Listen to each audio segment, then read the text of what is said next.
Bem-vindos a mais uma aula de infográfico. Agora vamos entender como é que ele evoluiu de algo que ainda não era considerado infográfico para o que nós conhecemos hoje como infográfico. Então, o infográfico na atualidade. A ciência se vale desse recurso desde os primórdios do que pode se chamar ciência. Mas talvez tenha sido o jornalismo que tenha popularizado essa linguagem e a tenha disseminado com mais força. Então aqui a gente tem um belo exemplo de um infográfico que a gente pode ver todos os dias no jornalismo, que é a previsão do tempo.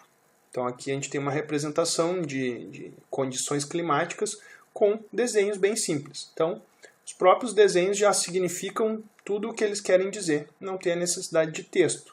Poderia ter também um texto informativo com um valor de temperatura, com o nome da cidade a qual se refere essa previsão.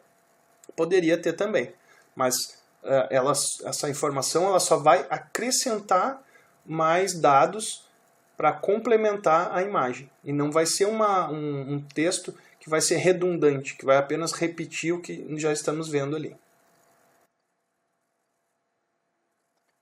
Um dos fatores favoráveis à disseminação de infografias na imprensa foi o uso de cores nos jornais e revistas no século passado.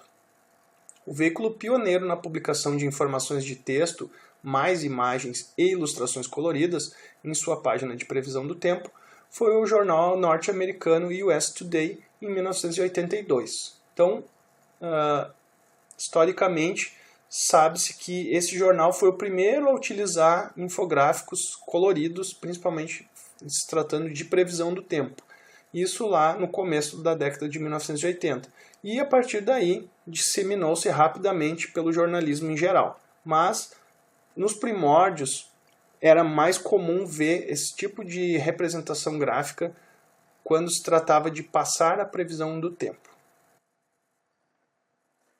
Para cá, diversos meios de comunicação adotaram os infográficos para transmitir suas mensagens.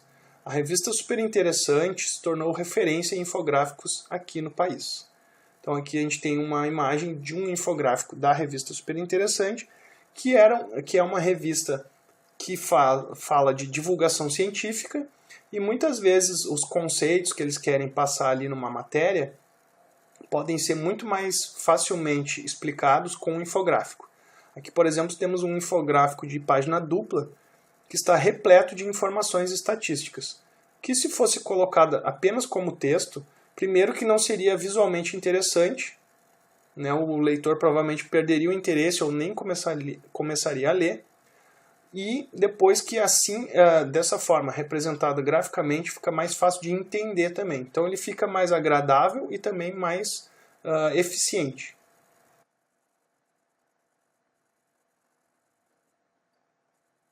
O infográfico no jornalismo.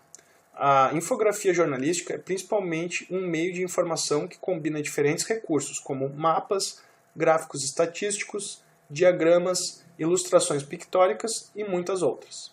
Além disso, os infográficos atuam como matérias jornalísticas independentes, não sendo necessariamente subordinado a outros textos jornalísticos, que é novamente um infográfico da revista Super Interessante. Então, o que eu quero dizer com ele não depende de outros textos? Aqui ele é autoexplicativo.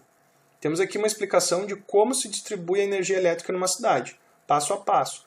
1, 2, 3 e assim vai, até chegar no final, que é o que a gente sabe que quando chega na nossa casa a energia elétrica. Então ele não precisa ter um texto explicativo e mais o desenho. Claro, vemos aqui que temos alguns textos pequenos, curtos, acrescentados a cada passo ali das imagens.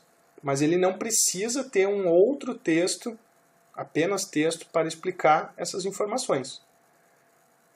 Então assim ele se torna mais objetivo, mais direto ao ponto e, como eu falei antes, se torna mais eficiente, mais fácil de se entender a informação.